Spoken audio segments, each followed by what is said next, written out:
Illumination का set number 3 है जो इम्पोर्टेंट है, ITI ट्रेड का है। तो पहला करें कि एलईडी का पूर्ण नाम क्या है। तो एलईडी का पूर्ण रूप क्या होता है। तो एलईडी का पूर्ण रूप होता है लाइट इमिटिंग डायोड, जिसे प्रकाश उत्सर्जक डायोड कहा जाता है हिंदी में। एलईडी का पूर्ण नाम प्रकाश उत्सर्जक डायोड, लाइट इमिटिंग डायोड कहा जाता है। दूसरा नंबर कह रहा है कि समान बल्बों में जो इंसिडेंट बल्ब की तुलना एलईडी का मुख्य लाभ क्या होता है। तो इंसिडेंट समान बल्बों की तुलना में एलईडी का मुख्य लाभ क्या होगा। तो इसका मुख्य लाभ होता है वे बहुत तेज़ी से ऑन या ऑफ हो सकते हैं। एलईडी का मुख्य प्रॉफिट क्या है। तो वह जल्दी क्या करता है, ऑन और ऑफ कर हो जाती है। एलईडी को संचालित करने के लिए आमतौर पर कितने वोल्टेज की आवश्यकता होती है। एलईडी को संचालित करने के लिए कितने वोल्ट, 1.2 वोल्ट से लेकर 2.5 वोल्ट तक होते हैं। 1.2 वोल्ट से लेकर 2.5 वोल्ट तक होता है। एलईडी के संचालित करने के लिए वोल्टेज होता है 1.2 वोल्ट से 2.5 वोल्ट तक होती है। एलईडी का किस सिद्धांत पर कार्य करता है। तो एलईडी किस सिद्धांत पर कार्य करेगा। तो एलईडी है जो किस सिद्धांत पर कार्य करेगा। तो ये सिद्धांत करता है इलेक्ट्रॉन का ऊर्जा छोड़ना जब वे होल्स के साथ मिलते हैं। क्या करता है एलईडी किस सिद्धांत पर कार्य करेगा। तो एलईडी का सिद्धांत रहता है इलेक्ट्रॉन का ऊर्जा छोड़ना जब वे होल्स के साथ मिलते हैं। जब वे होल्स के साथ मिलते हैं तो इलेक्ट्रॉन का ऊर्जा छोड़ता है। ये क्या है। तो एलईडी का क्या है। तो इसका सिद्धांत है, यही सिद्धांत है, इलेक्ट्रॉन का ऊर्जा छोड़ेगा तो वे होल्स के साथ मिलते हैं। 5वां नंबर करें कि एलईडी बनाने के लिए मुख्य रूप से किस प्रकार के पदार्थों का उपयोग किया जाता है। तो एलईडी बनाने के लिए मुख्य रूप से किस पदार्थों का उपयोग करेगा। तो ये प्रयोग करता है गैलियम आर्सेनाइड और गैलियम फॉस्फेट का। गैलियम आर्सेनाइड और गैलियम फॉस्फेट का प्रयोग किया जाता है एलईडी बनाने में। एलईडी बल्ब बनाने में किसका उपयोग करेगा। तो गैलियम आर्सेनाइड और गैलियम फॉस्फेट का प्रयोग करेगा। एलईडी निकलने वाली प्रकाश के रंग किस पर निर्भर करता है। तो एलईडी से निकलने वाले प्रकाश का रंग किस पर निर्भर करेगा। तो निर्भर करता है उपयोग की गई डोपिंग सामग्री पर। किस पर। तो एलईडी से निकलने वाले प्रकाश का रंग किस पर निर्भर करेगा। तो उपयोग की गई डोपिंग सामग्री पर निर्भर करता है। उपयोग की गई डोपिंग सामग्री पर डिपेंड करता है। नेक्स्ट है 7 नंबर का है कि सिलिकॉन डायोड प्रकाश उत्सर्जित क्यों नहीं करते हैं। तो समान सिलिकॉन डायोड होते हैं जो प्रकाश को उत्सर्जित क्यों नहीं करेंगे। तो समान सिलिकॉन डायोड रहता है जो प्रकाश को उत्सर्जित इसलिए नहीं करेगा क्योंकि वे पारदर्शी नहीं होता, ट्रांसपेरेंट नहीं होगा, जिसके कारण क्या करता है सिलिकॉन डायोड पर प्रकाश उत्सर्जित नहीं करते हैं। सिलिकॉन डायोड पर उस प्रकाश उत्सर्जित नहीं करते क्योंकि वे क्या रहते हैं, तो पारदर्शी नहीं होते हैं। करें कि लाल रंग के लिए विशिष्ट फॉरवर्ड वोल्टेज ड्रॉप क्या होता है। तो लाल रंग का एलईडी के लिए विशिष्ट फॉरवर्ड वोल्टेज क्या होगा। तो लाल रंग का फॉरवर्ड वोल्टेज कितना होता है। तो 1.8 वोल्ट होता है लाल रंग का। लाल रंग का एलईडी का विशिष्ट फॉरवर्ड वोल्टेज ड्रॉप कितना होता है। तो 1.8 वोल्ट होता है। 1.8 वोल्ट होता है लाल रंग का विशिष्ट फॉरवर्ड वोल्टेज ड्रॉप होता है। हरे रंग का एलईडी विशिष्ट फॉरवर्ड वोल्टेज कितना होता है। तो हरे रंग का फॉरवर्ड वोल्टेज कितना होता है, 2.2 वोल्ट होता है। हरे रंग का एलईडी के विशिष्ट फॉरवर्ड वोल्टेज कितना होता है हरे रंग का एलईडी का, तो 2.2, और लाल रंग के 1.2 रहेगा। लाल रंग का कितना होता है, लाल रंग का होता है 1.8 होगा, और हरे रंग का कितना होगा, तो लाल का 1.8 होता है और हरे का 2.2 वोल्ट होगा। दो रंग वाली एलईडी में दो एलईडी कैसे जोड़ा जाता है। दो रंग वाले एलईडी को टू कलर एलईडी में कैसे एलईडी को जोड़ा जाता है। तो दो रंग वाले एलईडी को कैसे जोड़ेंगे, तो विपरीत समानांतर इन्वर्स पैरेलल में जोड़ते हैं। दो रंग वाले एलईडी को दो एलईडी को कैसे जोड़ेंगे, दो रंग वाले को, तो विपरीत पैरेलल श्रेणी में पैरेलल सीरीज में जोड़ते हैं। विपरीत समानांतर में दो एलईडी बल्बों को एक साथ जोड़ा जाता है विपरीत समानांतर में। करें कि मल्टी कलर एलईडी में आमतौर पर कितने टर्मिनल या पिन होते हैं। तो मल्टी कलर में आमतौर पर कितने टर्मिनल या पिन रहते हैं, तो टोटल 3 रहते हैं। मल्टी कलर एलईडी में आमतौर पर कितने टर्मिनल या पिन रहते हैं, तो टोटल। करें एलईडी का उपयोग सर्किट में किस रूप में किया जाता है। एलईडी सर्किट का उपयोग एलईडी का उपयोग सर्किट में किस रूप में किया जाता है? तो इंडिकेटर के रूप में किया जाता है। एलईडी का उपयोग सर्किट में किस रूप में किया जाता है? तो इंडिकेटर के रूप में किया जाता है। जब इलेक्ट्रॉन होल्स में गिरते हैं तो अतिरिक्त ऊर्जा किस रूप में निकलती है? जब इलेक्ट्रॉन होल्स में गिरते हैं तो अतिरिक्त ऊर्जा किस रूप में निकलेगा? तो इसका किस रूप में निकलेगा? तो ऊष्मा और प्रकाश के रूप में निकलती है। जब इलेक्ट्रॉन होल्स में गिरते हैं तो अतिरिक्त ऊर्जा किस रूप में निकलेगा? तो ऊष्मा और प्रकाश के रूप में निकलेगा। एक बहुत रंगीन एलईडी नारंगी प्रकाश कब उत्सर्जित करती है? एक बहुरंगीन एलईडी नारंगी प्रकाश कब उत्सर्जित करेगा? तो ये कब उत्सर्जित करेगा? बहुरंगीन। तो ये जब दोनों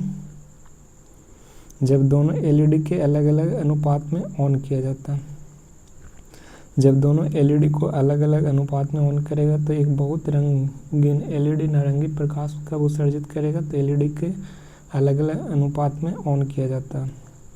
एक बहुरंगीन एलईडी नारंगी प्रकाश कब उत्सर्जित करेगा? जब दोनों एलईडी को अलग अलग अनुपात में ऑन करेगा तो एक बहुरंगीन एलईडी नारंगी प्रकाश को उत्सर्जित करती है। अलग अलग अनुपात में होगा तब। एलईडी ठंडे क्यों होते हैं? तो एलईडी ठंडे क्यों होगा? तो ये क्योंकि उनमें गर्म होने के लिए फिलामेंट नहीं होता। एलईडी ठंडे क्यों होते हैं? क्योंकि उनमें गर्म होने के लिए फिलामेंट नहीं होता है। एलईडी में फिलामेंट रहबे नहीं करेगा। करें कि MH lamp mercury MH lamp का पूर्ण रूप क्या होता है? तो इसका मरकरी हैलाइड हो जाएगा। एमएच का क्या होता है? तो एमएच का पूर्ण रूप क्या हो जाएगा? तो मेटल हैलाइड लैंप कहा जाता है। एमएच को मेटल हैलाइड लैंप कहा जाता है। एमएच लैंप का पूर्ण रूप क्या हो जाएगा? तो मेटल हैलाइड लैंप कहा जाता है एमएच को। मेटल हैलाइड लैंप किस श्रेणी में का लैंप होता है? तो मेटल हैलाइड लैंप होता है जो किस श्रेणी का लैंप होता है? तो ये उच्च तीव्रता यानी हाई इंटेंसिटी डिस्चार्ज वाला होता है। हाई इंटेंसिटी डिस्चार्ज वाला होता है कौन? तो मेटल हैलाइड लैंप होता है। उच्च तीव्रता डिस्चार्ज वाला होता है। मेटल हैलाइड लैंप कैसा होता है? तो उच्च तीव्रता डिस्चार्ज वाले होते हैं मेटल हैलाइड लैंप। करें कि मेटल हैलाइड लैंप का उपयोग मुख्य रूप से कहाँ किया जाता है? तो मेटल हैलाइड लैंप का प्रयोग किया जाता है स्टेडियम और खेलों के मैदान में किया जाता है। मेटल हैलाइड लैंप का प्रयोग कहाँ किया जाएगा? तो स्टेडियम और खेलों के मैदान में मेटल हैलाइड लैंप का प्रयोग किया जाता है। मेटल हैलाइड लैंप में डिस्चार्ज ट्यूब के अंदर कौन सी गैस भरी होती है जो शुरुआती आर्क बनाने में मदद करता है? तो मेटल हैलाइड लैंप में डिस्चार्ज ट्यूब के अंदर कौन सी गैस भरी होती है जो शुरुआती आर्क बनाने में मदद करता है? तो इसका कौन होगा? तो आर्गन गैस होता है। मेटल हैलाइड लैंप में डिस्चार्ज ट्यूब के अंदर कौन सी गैस भरी होती है जो शुरुआती आर्क बनाने में मदद करता है? तो ये आर्गन गैस होता है। मेटल हैलाइड लैंप में डिस्चार्ज ट्यूब के अंदर कौन सी गैस भरी होती है जो शुरुआती आर्क बनाने में मदद करता है? तो ये आर्गन है। मेटल हैलाइड लैंप में डिस्चार्ज ट्यूब के अंदर कौन सी गैस भरी जाती है? तो आर्गन गैस भरी जाती है मेटल हैलाइड लैंप में। नेक्स्ट करें कि मेटल हैलाइड में सर्किट में लगे रजिस्टर का मुख्य कार्य क्या होता है? तो मेटल हैलाइड में सर्किट में लगे रहता है रजिस्टर, उसका मुख्य कार्य क्या रहेगा? तो उसका करंट के मान को क्या करेगा? तो सीमित करता है। मेटल हैलाइड लैंप के सर्किट में लगे रजिस्टर का क्या काम रहता है? तो करंट के मान को सीमित करता है। मेटल हैलाइड करंट के मान को सीमित करता है। मेटल हैलाइड लैंप का आर्क ट्यूब किस पदार्थ से बनी होती है? तो मेटल हैलाइड का लैंप है जो आर्क ट्यूब किसका बना होता है? मेटल हैलाइड लैंप का आर्क ट्यूब तो ये बना रहता है किसका? तो ये क्वार्ट्ज का बना होता है। मेटल हैलाइड लैंप का आर्क ट्यूब किस पदार्थ का बना होता है? तो क्वार्ट्ज का बना होता है मेटल हैलाइड लैंप का आर्क ट्यूब किस पदार्थ का बना होता है? तो ये क्वार्ट्ज का बना होता है। आर्क ट्यूब का अधिकतम कितना तापमान सहन करने की शक्ति होती है आर्क ट्यूब का? तो ये अधिकतम कितना? तो 1000। आर्क ट्यूब अधिकतम कितना तापमान सहन कर सकती है? तो 1000 टेम्परेचर को सह सकती है आर्क ट्यूब कितना टेम्परेचर सह सकता है? तो 1000 टेम्परेचर को सह सकती है। लैंप के बाहरी आवरण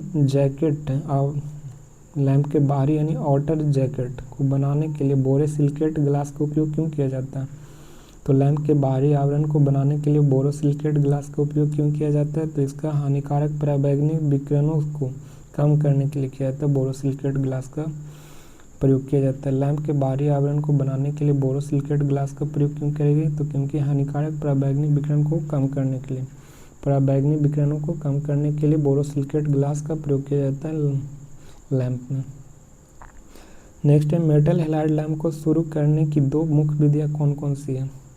तो मेटल हैलाइड की लैंप को शुरू करने के लिए दो मुख्य विधि है कौन, तो एक प्रोब स्टार्ट और दूसरा प्लस स्टार्ट होता है। मेटल हैलाइड लैंप को शुरू करने की दो प्रमुख विधियाँ प्रोब स्टार्ट और दूसरा प्लस स्टार्ट, प्रोब स्टार्ट और दूसरा प्लस स्टार्ट होता है मेटल हैलाइड लैंप को शुरू करने के लिए। प्रोब स्टार्ट और दूसरा प्लस स्टार्ट होता है।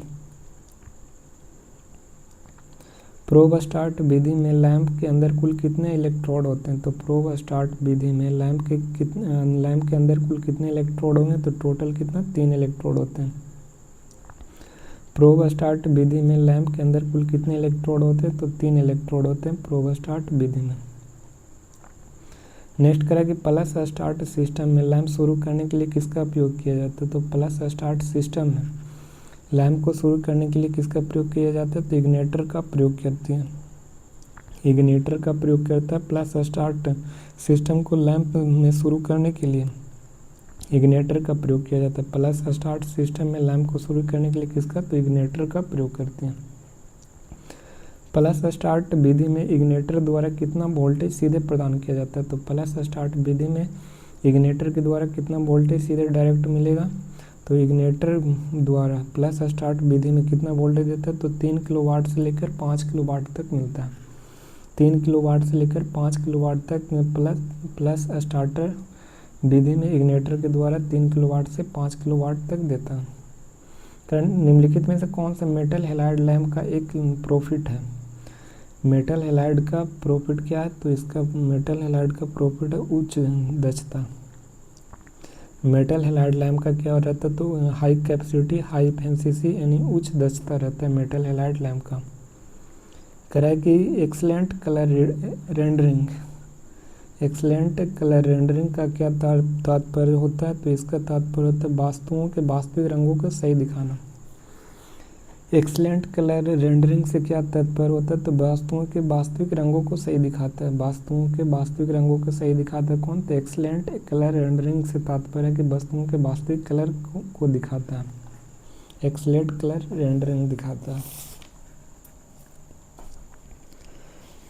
आर्क ट्यूब के अंदर दाब कितना होता है, तो आर्क ट्यूब के अंदर दाब कितना होगा, तो इसका प्रेशर होता है 3 ATP से लेकर 4 ATP के बीच में होता है। आर्क ट्यूब के अंदर प्रेशर कितना होता है, तो 3 ATP से लेकर 4 ATP के बराबर होता है आर्क ट्यूब के अंदर। कह रहा सजावटी रोशनी में गतिमान प्रकार के फ्लैशर का उपयोग मुख्य रूप से किसके लिए किया जाता है, तो सजावटी रोशनी में गतिमान प्रकार का फ्लैशर का उपयोग मुख्य रूप से किसके लिए किया जाएगा, तो किया जाता है लहराता झंडा या घूमते हुए पहिए के प्रभाव देने के लिए। सजावटी रोशनी में गतिमान प्रकार का फ्लैशर का उपयोग मुख्य रूप से किसके लिए किया जाता है, तो लहराता झंडा या घूमते पहिए के प्रभाव देने के लिए गतिमान प्रकार के फ्लैशर का उपयोग किया जाता है सजावटी रोशनी में। लहराता झंडे या घूमते पहियों के प्रभाव को दिखाने के लिए फ्लैशर का उपयोग किया जाता है सजावटी लाइटों में।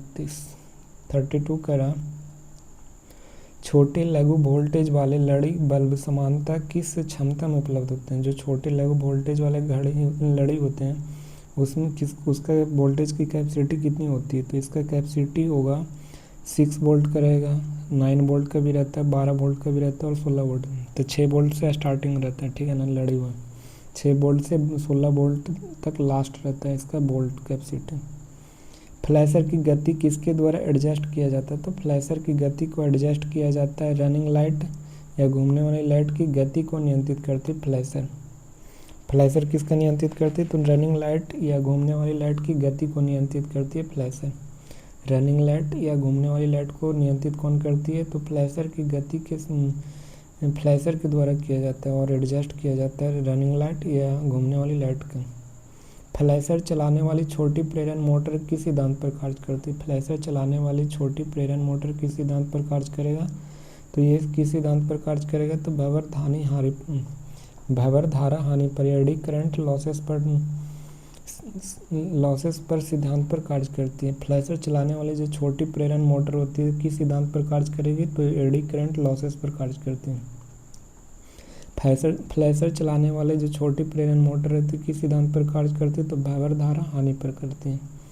फ्लैशर चलाने वाली जो छोटी प्रेरण मोटर किस सिद्धांत पर, तो व्यवहार धारा हानि पर कार्य करती है, व्यवहार धारा हानि पर। करेक्ट कि 6 वोल्ट का बल्बों को 240 वोल्ट के मुख्य लाइन की श्रेणी में जोड़ा जाता है, सीरीज में जोड़ेगा तो आवश्यक बल्बों का न्यूनतम तो 240/6 कर देंगे, कितना आ जाएगा 40 वोल्ट। तो न्यूनतम बल्बों की संख्या कितना आ जाएगा 40 बल्ब। करेक्ट कि आपूर्ति वोल्टेज में संभावित परिवर्तन जैसे 5% को ध्यान में रखते हुए 6 वोल्ट के 40 बल्बों की लड़ी में कितने अतिरिक्त बल्ब जोड़े जा सकते हैं। 6 वोल्ट के हैं और 40 बल्बों की लड़ी में कितने और बल्ब जोड़े जा सकते हैं, तो कितने और बल्ब जोड़ेंगे, तो इसमें टोटल 2 और बल्ब जोड़े जाएंगे, कितने 2, 5% कर रहे हैं इसलिए 2 बल्ब और जोड़े जा सकते हैं। क्रैक ड्रम फ्लैशर में ड्रम को घुमाने के लिए किसका उपयोग किया जाता है, तो ड्रम फ्लैशर में ड्रम को घुमाने के लिए किसका प्रयोग करती है, तो ये प्रयोग किया जाता है ड्रम मोटर को। ड्रम मोटर का प्रयोग किया जाता है ड्रम फ्लैशर में, जो ड्रम को घुमाने के लिए प्रयोग किया जाता है ड्रम मोटर का। करें सजावटी लड़ी की डिजाइन करते समय, सजावटी लड़ी को डिजाइन करते समय सबसे महत्वपूर्ण सावधानी क्या रखती है, तो सजावटी लड़ी को सजाने की डिजाइन करते समय हमें क्या मुख्य रूप से ध्यान रखना पड़ेगा, तो इसको अलग अलग वोल्टेज के बल्बों को कभी सीधा मुख्य लाइन से ना जोड़ें। अलग अलग वोल्टेज के जो बल्बों को अलग अलग वोल्टेज रहेगा तो सीधा मुख्य लाइन से नहीं जोड़ना, ये हमेशा ध्यान रखना। सजावटी लड़ी में डिजाइन करते समय सबसे महत्वपूर्ण सावधानी क्या रखना है, तो रखना यही कि सजावटी लाइटों में जो वोल्टेज होता है वोल्टेज के बल्बों के कभी सीधा मुख्य लाइन से नहीं जोड़ना है। जो अलग अलग वोल्टेज का रहेगा उसको एक वोल्टेज का एक साइड रखेंगे और ज़्यादा वोल्टेज के साइड रखेंगे, और इसको हमेशा सीधी मुख्य लाइन से डायरेक्ट नहीं जोड़ना है। यदि 9 वोल्ट के बल्बों को 230 वोल्ट की श्रेणी में जोड़ना है तो गणना के अनुसार आवश्यक बल्बों की संख्या कितनी हो सकती है, तो टोटल कितनी 26 से 27 हो जाएगा। 9 वोल्ट के बल्ब हैं और टोटल 230 वोल्ट का श्रेणी में जोड़ना है तो कितना हो जाएगा, तो काटो तो 9 दूनी 18, 5 कितना आ जाएगा 9 छक 56, यानी 26 से 27 लगभग कितने 26 से 27 बल्बों की संख्या लगभग हो जाएगी। करें कि स्क्रिप्टर का जो फ्लैशर होता है उसका उपयोग कब किया जाता है, स्क्रिप्ट प्रकार का फ्लैशर का प्रयोग कब किया जाएगा, तो इसका प्रयोग किया जाता है जब हाथ से लिखे लेख का प्रभाव अक्षरों में आवश्यक हो। जब हाथ से लिखे लेख का प्रभाव किसमें अक्षरों में चेंज करना है तो स्क्रिप्ट प्रकार का फ्लैशर का यूज किया जाता है। जब हाथ से लिखे लेख को प्रभाव को दिखाना या अक्षरों में आवश्यक रूप से दिखाने के लिए स्क्रिप्ट प्रकार का फ्लैशर का प्रयोग किया जाता है।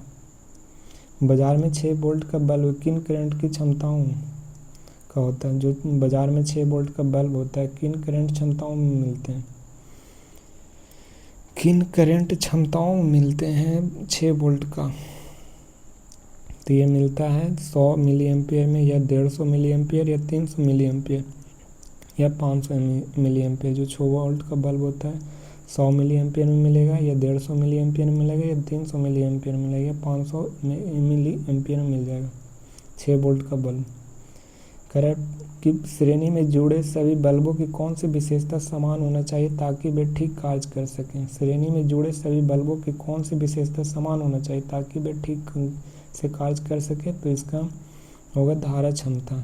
क्या होना चाहिए, श्रेणी में जुड़े बल्ब है और इसको कह रहा है कि समान होने चाहिए, कौन सी विशेषता समान होना चाहिए ताकि ठीक से कार्य करेगा, तो श्रेणी में जुड़े सभी बल्बों को धारा क्षमता के रूप में समान रखना पड़ता है। श्रेणी में जुड़े सभी बल्बों के कौन सी विशेषता समान होनी चाहिए ताकि वे ठीक कार्य करेंगे, तो इसका धारा करंट कैपेसिटी होते हैं, इसका धारा क्षमता होगा।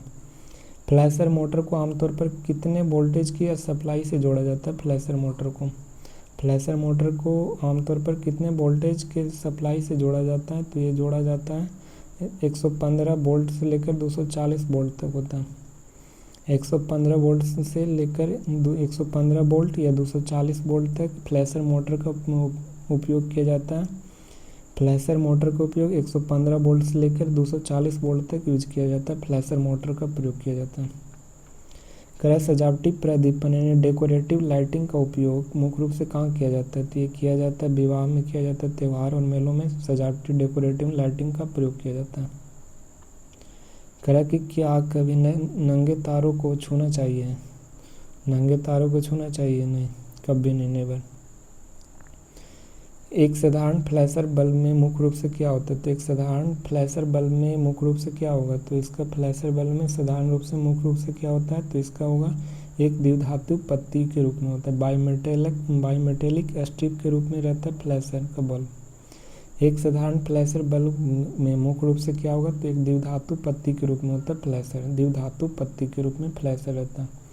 फ्लैशर बल्ब का मुख्य कार्य क्या होता है? तो फ्लैशर बल्ब का मुख्य कार्य क्या रहता है कि स्विच की तरह कार्य करके सर्किट को ऑन ऑफ करना। स्विच की तरह कार्य करके सर्किट को ऑन ऑफ करना ये फ्लैशर बल्ब का मुख्य कार्य होता है। स्विच की तरह कार्य करके सर्किट को ऑन ऑफ करना ये फ्लैशर बल्ब का क्या रहता है? मुख्य कार्य रहता है। नेक्स्ट करा कि फ्लैशर बल्ब की द्विधातु पत्ती गर्म होने पर क्या होती है? तो फ्लैशर बल्ब की में द्विधातु पत्ती गर्म होने पर क्या होगा? तो गर्म होने पर क्या होगा? तो गर्म होने पर यह मुड़ जाती है और संपर्क क्या हो जाती है? टूट जाती है। जब फ्लैशर बल्ब में द्विधातु पत्ती गर्म हो जाती है तो क्या होगा? तो यह मुड़ जाती है और इसका संपर्क क्या हो जाता है? टूट जाता है। फ्लैशर को हमेशा सर्किट के किस तार पर जोड़ना चाहिए? तो ये जोड़ा जाता है, फ्लैशर को हमेशा फेज पर जोड़ा जाता है, यानी प्रदाव पर यानी फेज पर जोड़ा जाता है। फ्लैशर को हमेशा सर्किट में कहाँ जोड़ेगा? तो फेज पर। करें कि यदि एक श्रेणी परिपथ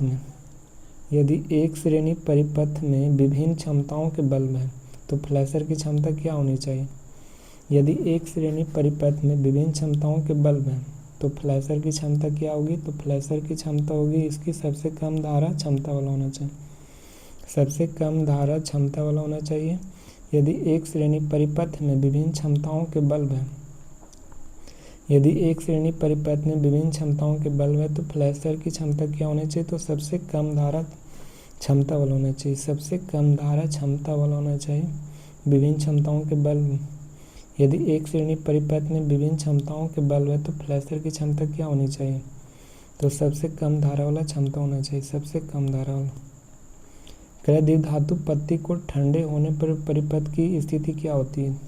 तो ठंडे होने पर परिपथ की स्थिति क्या होगी? द्विधातु पत्ती को ठंडे होने पर परिपथ की स्थिति क्या होगा? सर्किट का स्थिति, तो इसका स्थिति होता है संपर्क फिर से बन जाता है और बल्ब क्या हो जाते हैं? जल उठते हैं। संपर्क फिर से बन जाता है और बल्ब क्या होते हैं? तो जल उठते हैं फिर से। द्विधातु पत्ती ठंडा हो जाएगा तो क्या हो जाएगा? तो एक दूसरे से चिपक जाएगा और हमें संपर्क में आ जाएगा और फिर से क्या हो जाएगा? बल्ब जल उठेगा। कह फ्लैशर का उपयोग किस प्रकार के बल्बों की लड़ी में किया जाता है? तो फ्लैशर का उपयोग किया जाता है कहाँ पे? तो ये किया जाता है कम वोल्टेज और लघु लैंप पर किया जाता है। जो कम वोल्टेज हुआ और छोटा लैंप पर प्रयोग किया जाता है फ्लैशर का उपयोग। कम वोल्टेज वाले लघु लैंप पर प्रयोग किया जाता है, फ्लैशर का उपयोग किया जाता है। कह रहा है कि यदि द्विधातु पत्ती स्थिर पत्ती के साथ ब्लेड यानी चिपक जाए तो क्या होगा? द्विधातु पत्ती है जो, यदि द्विधातु पत्ती स्थिर पत्ती के साथ जुड़ जाता है तो जुड़ जाएगा तो क्या होगा? तो ये फ्लैशर काम करना बंद कर देगा और लाइटें लगातार जलेंगी। द्विधातु पत्ती है जो स्थिर पत्ती के साथ ब्लेड के साथ चिपक जाएगा तो फ्लैशर काम करना क्या कर देगा? तो बंद कर देगा और लाइटें क्या होगी? लगातार जलेंगी। फ्लैशर काम करना बंद कर देगा और लाइटें क्या होगी? लगातार जलने लगेगी। जब स्थिर पत्ती के साथ द्विधातु पत्ती चिपक जाएगा तो। कह ल्यूमेन किसकी इकाई है? तो ल्यूमेन है जो किसका है? तो ज्योति फ्लक्स का ल्यूमेन इकाई है। किसका? ज्योति फ्लक्स का।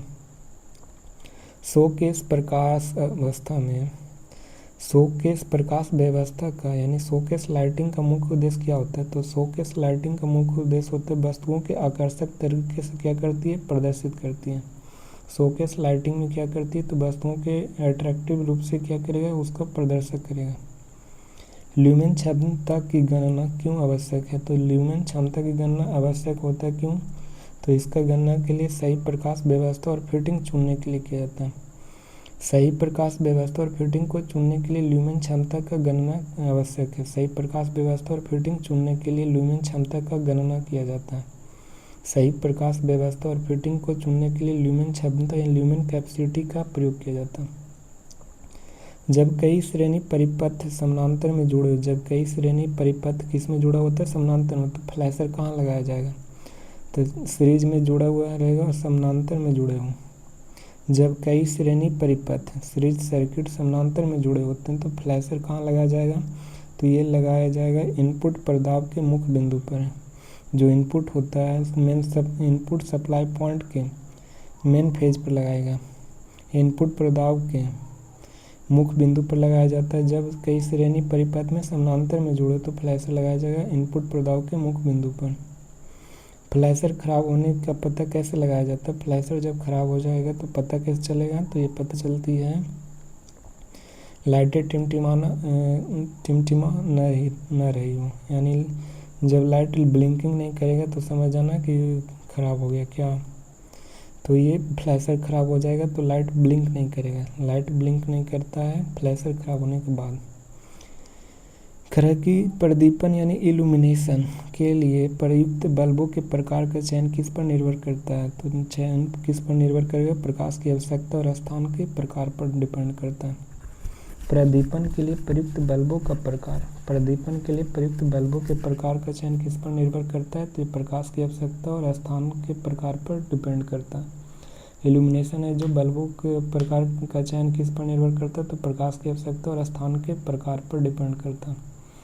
कराद्वीप धातु पत्ती यानी बायोमेटेलिक स्ट्रिप किन दो धातुओं के मेल से बनती है जिनका प्रसार गुणांक अलग होते हैं? तो इसका कितना होता है? तो जिनका प्रसार गुणांक अलग होगा। द्विधातुओं की पत्ती किन दो धातुओं से मेल बनती है जिनका प्रसार गुणांक क्या होते हैं? तो अलग होते हैं। तो ये प्रसार गुणांक से मेल खाती है, ठीक है ना। द्विधातु पत्ती किन दो धातुओं मेल से बनती है? तो प्रसार गुणांक के मेल से बनती है। द्विधातु बायोमेटालिक स्ट्रिप बनती है। तो सेट 3 खत्म और सेट 4 इल्यूमिनेशन का सेट 4 है। सेट 4 नंबर है और कह रहा है पहला क्वेश्चन, सजावटी लैंपों की श्रेणी में जोड़ने का मुख्य उद्देश्य क्या होता है?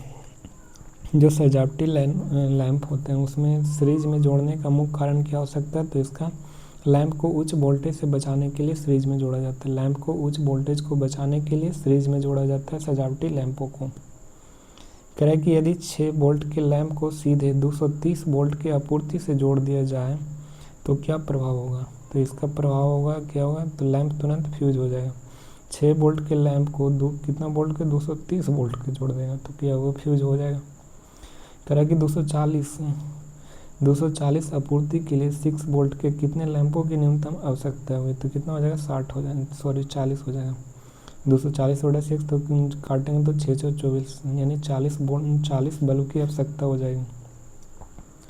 कह रहा है कि गणना में 5% संभावित वोल्टेज परिवर्तन में क्यों जोड़ा जाता है? तो गणना में 5% संभावित वोल्टेज के परिवर्तन को क्यों जोड़ा जाता है? तो 5, तो इसका उसमें क्यों जोड़ा जाता है? तो जोड़ा जाता है सुरक्षा कारक यानी सेफ्टी फैक्टर के लिए 5% पोटेंशियल वोल्टेज को वेरिएशन एडेड कैलकुलेशन किया जाता है। कितना? तो सेफ्टी के लिए किया जाता है ना। सेफ्टी को 5% संभावित वोल्टेज परिवर्तन को क्यों जोड़ा जाता है? तो ये सेफ्टी के लिए होता है। किसके लिए? सेफ्टी के लिए 5% संभावित वोल्टेज परिवर्तन को जोड़ा जाता है, सेफ्टी के लिए होता है। कह रहा है कि 230 वोल्ट सप्लाई के लिए 9 वोल्ट के लैंपों की कुल संख्या कितनी हो जाएगी? तो जोड़ो, 230 वोल्ट का टोटल 9 वोल्ट के लैंप है तो इसका संभावित कितना होगा? तो 9 दूनी 18, 5 हुआ, 9 5 45, लगभग कितना हो जाएगा? 25 हुआ। तो इसका राइट आंसर कितना हो जाएगा? 25। 9 दूनी 18, 5 तो कितना बचा? 9 6 54, 9 9 81, लगभग 25 हो जाएगा। कितनी होनी चाहिए? तो ये 29 दे रहा है तो इसका राइट आंसर क्या हो जाएगा? 29। क्रॉस श्रेणी सर्किट में जुड़े सभी लैंपों की कौन सी विशेषता समान होनी चाहिए? श्रेणी सर्किट में जुड़े सभी लैंपों की कौन सी विशेषता समान होनी चाहिए? तो इसका समान विशेषता होना चाहिए धारा कैपेसिटी यानी धारा क्षमता होना चाहिए। श्रेणी सर्किट में जुड़े सभी लैंपों की कौन सी विशेषता समान होनी चाहिए? तो धारा कैपेसिटी, धारा क्षमता क्या होनी चाहिए? समान होनी चाहिए। फ्लैशर का मुख्य कार्य क्या होता है? तो फ्लैशर का मुख्य कार्य होता है लैंप का झिलमिलाहट देना। फ्लैशर का मुख्य कार्य क्या होता है? तो लैंप को झिलमिलाहट देती है फ्लैशर। फ्लैश लैंप के अंदर कौन सी पट्टी का उपयोग किया जाता है? फ्लैश लैंप के अंदर कौन सी पट्टी का प्रयोग करेगा? तो ये प्रयोग करता है द्विधातु पट्टी का, बायोमेटालिक स्ट्रिप का। फ्लैश लैंप के अंदर कौन सी पट्टी का उपयोग किया जाता है? तो द्विधातु पट्टी का प्रयोग किया जाता है। फ्लैशर लैंप श्रेणी परिपथ में किस तरह का कार्य करता है? तो ये कार्य करता है एक स्विच की तरह कार्य करता है। फ्लैशर लैंप श्रेणी परिपथ में किस तरह का कार्य करता है? एक स्विच की तरह कार्य करता है। फ्लैशर लैंप श्रेणी परिपथ में किस तरह का कार्य करेगा? तो एक स्विच की तरह कार्य करता है फ्लैशर लैंप श्रेणी में। नेक्स्ट है, जब द्विधातु पट्टी गर्म होती है तो फ्लैशर पर क्या प्रभाव पड़ता है? जब द्विधातु पट्टी गर्म होती है तो फ्लैशर पर क्या प्रभाव पड़ेगा? तो इसका फ्लैशर पर संपर्क क्या होता है? तो टूट जाता है। जब द्विधातु पट्टी गर्म होती है तो फ्लैशर पर क्या प्रभाव पड़ेगा? तो संपर्क क्या हो जाएगा? टूट जाता है। करें कि श्रेणी लैंप के डिजाइन में सावधानी के अनुसार क्या कभी नहीं छूना चाहिए? तो सावधानी के अनुसार क्या नहीं छूना चाहिए? तो श्रेणी लैंप के डिजाइन में सावधानी के अनुसार क्या कभी नहीं छूना चाहिए? तो ये छूना नहीं चाहिए क्या? तो नंगे तार को नहीं छूना चाहिए। करें कि द्विधातु, यदि द्विधातु पट्टी स्थिर पट्टी से बेल्ड यानी द्विधातु पट्टी है जो स्थिर पट्टी से मुड़ या चिपक जाती है तो क्या होगा? तो ये चिपक जाएगा तो क्या होगा? तो ये फ्लैशर काम करना बंद कर देगा और लैंप लगातार जलेगा। यदि द्विधातु पट्टी स्थिर पट्टी के बेल्ट से चिपक जाए या बेल्ड हो जाए तो क्या होगा? तो फ्लैशर काम करना बंद हो जाएगा और लैंप लगातार क्या होगी? तो ऑन रहेगा। करें कि समानांतर में जुड़ी हुई श्रेणियों में फ्लैशर को कहाँ जोड़ा जाना चाहिए? जब समानांतर जुड़ी हुई तो श्रेणियों में फ्लैशर को कहाँ जोड़ेंगे? तो समानांतर में जुड़ी होगी तो फ्लैशर को कहाँ जोड़ेंगे? तो इसको जोड़ेंगे इनपुट फेज के पर जोड़ेंगे, इनपुट फेज पर जोड़ेंगे। समानांतर क्रम में जुड़ी हो तो श्रेणियों को में फ्लैशर को कहाँ जोड़ेंगे? तो इनपुट फेज में जोड़ देंगे। यदि श्रेणी में अलग अलग धारा क्षमता को लैंप हो तो फ्लैशर की क्षमता क्या होनी चाहिए? यदि श्रेणी में अलग अलग धारा क्षमता के लैंप हो तो फ्लैशर की क्षमता क्या होगी? तो इसका क्षमता होती है सबसे कम धारा वाली होती है। यदि श्रेणी में अलग अलग धारा क्षमता के लैंप हो, अलग अलग करंट कैपेसिटी होती है तो फ्लैशर की क्षमता क्या होनी चाहिए? तो सबसे कम धारा वाला होना चाहिए। अलग अलग धारा क्षमता हो तो फ्लैशर की क्षमता कम धारा वाला होना चाहिए, कम धारा वाला। फ्लैशर लैंप खुद प्रकाश क्यों नहीं देता? तो फ्लैशर लैंप खुद प्रकाश क्यों नहीं देगा? तो क्योंकि इसमें यह केवल स्विच के रूप में कार्य करता है। फ्लैशर लैंप खुद प्रकाश क्यों नहीं देता? क्योंकि ये केवल एक स्विच के रूप में कार्य करता है फ्लैशर, ये खुद प्रकाश नहीं देता फ्लैशर।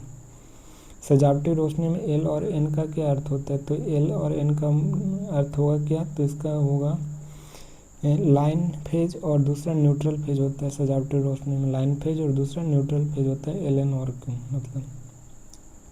यदि 6 वोल्ट 100 मिली एम्पियर और 6 वोल्ट 300 मिली एम्पियर के एक लाइन को श्रेणी में जोड़ दिया जाए तो क्या होगा? तो ये धारा क्षमता समान न होने से असंतोषजनक कार्य करेगा। धारा समान नहीं है, किसी में 6 वोल्ट बह रहा है तो किसी में 100 मिली एम्पियर बह रहा है, किसी में 6 वोल्ट है और उसमें 300 मिली एम्पियर, तो इसका धारा समान नहीं है। तो धारा समान नहीं है तो इसका क्षमता समान न होने के कारण क्या होगा? तो असंतोषजनक कार्य होगा। करें कि 230 वोल्ट के एसी सप्लाई की फ्रीक्वेंसी क्या होती है जैसा कि चित्र में दर्शाया गया? तो इसका जो 230 वोल्ट का एसी करंट जब फ्रीक्वेंसी क्या होती है जिसका जो चित्र में दर्शाया गया, तो 230 वोल्ट का एसी करंट जब कोई वायर से गुजरता है तो उसका प्रभाव क्या होगा? तो उसका प्रभाव होता है, उसका प्रभाव कितना होता है? 50 हर्ट्ज का होता है। कितना? 50 हर्ट्ज का इसका फ्रीक्वेंसी हो जाता है। 230 वोल्ट एसी सप्लाई की फ्रीक्वेंसी क्या होती है? तो 230 वोल्ट का जो रहता है उसका फ्रीक्वेंसी जो घर में रहता है कितना? 50 हर्ट्ज का रहता है। कितना? 50 हर्ट्ज का फ्रीक्वेंसी के रूप में रहता है। 230 वोल्ट का रहेगा तब। द्विधातु पत्ती को ठंडा होने पर क्या होता है? तो ठंडा होने पर क्या होता है? तो ये ठंडा होने के बाद ये संपर्क फिर से बन जाता है और लैंप जल उठते हैं। द्विधातु पट्टी ठंडा हो जाएगा तो लैंप संपर्क में आ जाएगा, चिपक जाएगा एक दूसरे से और लैंप फिर से जल उठेगा। कह बाजार में उपलब्ध लैंपों की समान करंट क्षमता कितनी होती है? तो बाजार में जो उपलब्ध रहता है लैंप उसकी करंट क्षमता कितनी रहेगी? तो इसका रहती है 100 milliampere, 150 milliampere, 300 milliampere और 500 मिली एम्पियर तक होती है। 100 से लेकर 500 मिली एम्पियर तक मार्केट में लैंपों का मिल जाएगी। शोकेस लाइटिंग का मुख्य उद्देश्य क्या होती है? तो शोकेस लाइटिंग का मुख्य उद्देश्य होती है ग्राहकों को आकर्षित करना और वस्तुओं को प्रदर्शित करना। शोकेस लाइटिंग का मुख्य उद्देश्य क्या होता है? तो ग्राहकों को अट्रैक्ट करेगा और वस्तुओं को क्या करेगा? प्रदर्शित करेगा। क्रैकेट काउंटर और व्यवहार के शेल्फ के लिए प्राय किस प्रकार के लाइटिंग उपकरण का प्रयोग किया जाता है? काउंटर और व्यवहार के शेल्फ के लिए प्राय किस प्रकार के लाइटिंग उपकरण का प्रयोग किया जाता है? तो ये ट्रफ लाइटिंग उपकरण का प्रयोग किया जाता है। काउंटर और व्यवहार के शेल्फ के लिए प्राय किस प्रकार के लाइटिंग उपकरण का प्रयोग किया जाता है? तो ट्रफ लाइटिंग का उपकरण का प्रयोग किया जाता है। ट्रफ लाइटिंग उपकरण का करें शोकेस लाइटिंग में 60 वोल्ट का लैंप प्राय कितनी दूर पर लगाया जाता है? जो शोकेस का लाइटिंग होता है उसमें 60 वोल्ट का लैंप प्राय कितनी डिस्टेंस पर लगाएगा? तो इसका डिस्टेंस होगा 15 से 18 इंच पर होता है। शोकेस लाइटिंग का डिस्टेंस कितना होगा? तो 15 से 18 इंच के बीच तक लगेगा। छोटे छोटे धातु ब्रैकेट प्रकार के प्रवर्तक किन स्थानों पर प्रकाशित करने के लिए प्रभावी होता है? जो छोटे धातु के ब्रैकेट प्रकार का प्रवर्तक होता है किन स्थानों को प्रकाशित करने के लिए प्रभावी होगा? तो ये रहता है रैंक, स्टैंड या कैबिनेट को क्या करती है? प्रकाशित करती है। रैंक को, स्टैंड को और कैबिनेट को ये ब्रैकेट प्रकार के प्रवर्तक होता है। प्रकाशित करने के लिए किसको प्रभावित करता है? तो रैक को, स्टैंड को और कैबिनेट को। रैक, स्टैंड और कैबिनेट। ल्यूमेन पर वाट किसका मात्रक है? तो ल्यूमेन पर वाट किसका हो जाएगा? ल्यूमेन पर वाट,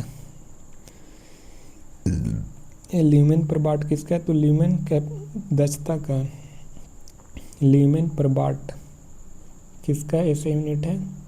तो ल्यूमिनेस दक्षता का, ल्यूमिनेस दक्षता का है ऐसा यूनिट किसका है? तो ल्यूमेन पर वाट है। ल्यूमेन दक्षता का ऐसा यूनिट ल्यूमेन पर वाट होता है।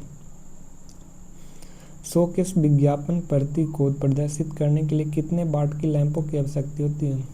शोकेस के में विज्ञापन प्रति को प्रदर्शित करने के लिए कितने वाट की लैंप की आवश्यकता होगी? तो 40 से 100 वाट के बीच में प्रदर्शित करती है। शोकेस विज्ञापन प्रति को प्रदर्शित करने के लिए कितने वाट की लैंप की आवश्यकता हुई? तो 40 से 100 वाट तक, 40 से 100 वाट के बीच में रहता है। लुमिनेस दक्षता को ज्ञात करने का सही सूत्र क्या होगा? तो इसका लुमिनेस फ्लक्स बटा पावर होता है। लुमिनेस दक्षता को ज्ञात करने के लिए सही सूत्र क्या होगा? तो लुमिनेस फ्लक्स बटा पावर होगा। लुमिनेस फ्लक्स बटा पावर। विज्ञापन बोर्डों या चित्रों को प्रदर्शित करने के लिए किस प्रकार की इकाई को छत पर फिट किया जाता है? विज्ञापन बोर्डों या चित्रों को प्रदर्शित करने के लिए किस प्रकार की इकाई को छत पर या फिट किया जाता है? तो ये किया जाता है लेंस युक्त प्लेट इकाई को। लेंस युक्त प्लेट इकाई का प्रयोग किया जाता है विज्ञापन बोर्ड या चित्रों को प्रदर्शित करने के लिए। किस प्रकार की इकाई को छत पर फिट किया जा सकता है? तो लेंस युक्त प्लेट इकाई को। लेंस युक्त प्लेट इकाई को कहाँ प्रदर्शित किया जाता है? तो विज्ञापन बोर्डों में या चित्रों को प्रदर्शित करने के लिए लेंस युक्त प्लेट का उपयोग किया जाता है। कह रहा है कि ओपेल ग्लास के अंदर बल्ब की दूरी कितनी होनी चाहिए ताकि एक समान प्रकाश को उत्पन्न करना चाहिए? ओपेल ग्लास के अंदर बल्ब की डिस्टेंस कितनी होनी चाहिए ताकि क्या करेगा? तो समान लाइट को प्रोड्यूस करेगा। तो कितना डिस्टेंस होना चाहिए? तो इसका डिस्टेंस होगा व्यास, इसके व्यास का 1.5 गुना होना चाहिए। इसके व्यास का कितना? 1.5 गुना होना चाहिए, तब क्या करेगा? तो समान प्रकाश उत्पन्न करेगा ओपेल ग्लास में। और इसका डिस्टेंस ओपेल ग्लास के बल्बों का डिस्टेंस कितना होता है? तो इसके व्यास के 1.5 गुना होना चाहिए। व्यास के 1.5 गुना। वृत्ताकार ट्यूब के लिए प्रयुक्त ब्लास्ट उपकरण कितने वाट के लिए डिजाइन किए जाते हैं? जो वृत्ताकार ट्यूब के लिए प्रयुक्त ब्लास्ट उपकरण कितने वाट का डिजाइन किया जाना चाहिए? तो इसका वृत्ताकार ट्यूब के लिए प्रयुक्त ब्लास्ट उपकरण कितने वाट की होनी चाहिए? तो इसका वाट होना चाहिए 22 वाट से लेकर 32 वाट के बीच में। 22 वाट से लेकर 32 वाट के बीच में होना चाहिए वृत्ताकार ट्यूब के लिए।